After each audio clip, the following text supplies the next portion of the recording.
guys? Coach John, aka The Keto Road, coming back at you for another week of weekly wisdom. Today, we're going to talk about fats. I got a lot of comments and emails last video about talking about fats in particular.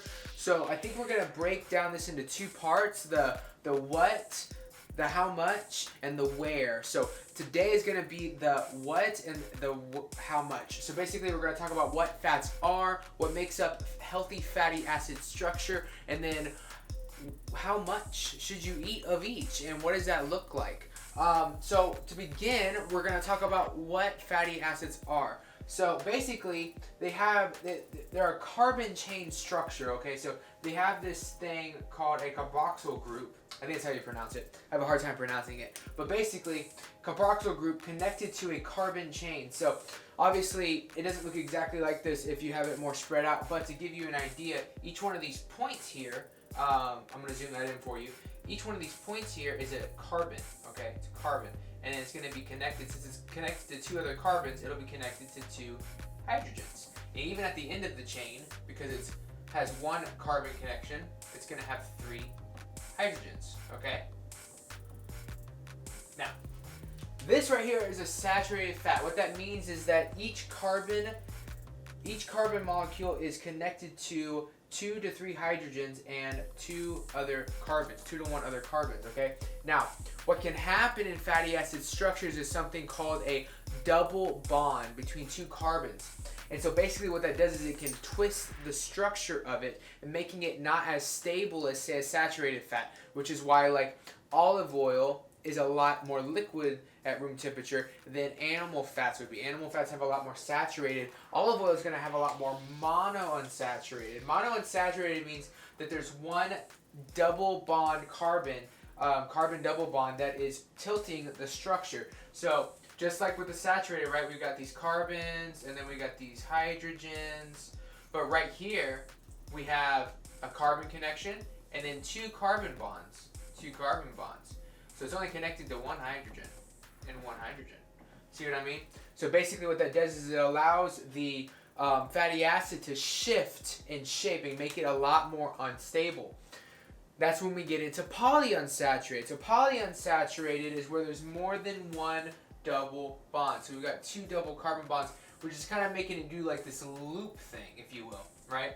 It's very unstable, does not react well to heat. Polyunsaturated fats, while part of a healthy diet, are not the obviously the best out of the 3, but definitely something that's essential to your diet. Now, I don't have it on here, but let's talk about trans fats real quick. So trans fats, to give you an idea, is when someone takes monounsaturated or polyunsaturated and takes and saturates that unstable fat with hydrogen molecules. And what happens basically is it turns it into a dense structure like a saturated fat, but it's still got these little bonds. It looks like that, okay? Like these little lines are going in it. Because it still has these double bonds, but they're saturated, so it's making it stable even though it's not supposed to be stable. So you see how natural that is, and the negative ramifications that has on our bodies is unprecedented, and we still don't know exactly all that it can do to us from a negative standpoint. So I hope that makes sense. Now, how much of each fatty acid should we be getting in our diets? Well, when it comes to keto, you're going to be high fat anyways, correct? Now, let's start with the polyunsaturated, and then we'll go into these two because you might find something really fascinating when I make examples here in a second. So polyunsaturated fats, right? You'd be surprised, but our ancestors, generally, their diets were only comprised of 4%. And generally, it was a 1-to-1 omega to 3-6 ratio. They were very high in omega-3s, and it was only 4% of the entire fatty acid makeup. And they had very nutritionally dense, healthy diets. They didn't deal with a lot of degenerative diseases. They dealt with a lot of like viral diseases and stuff outside of their control, not inside of their body. Then so we can kind of take their fatty acid levels and kind of see where we should be in terms of nutrients and different ratios of fatty acids. So I would say anywhere from 4 to 10%. Let me erase this real quick. Anywhere from 4 to 10% of your diet should be polyunsaturated fats. I would try to go A lot of people say a 1 to 4, omega-3 to 6, but I would actually say a 1 to 2. So really try to get in those omega-3s. Make sure you're eating a lot of avocado oil, a lot of olive oil. Try to stay away from sunflower oils.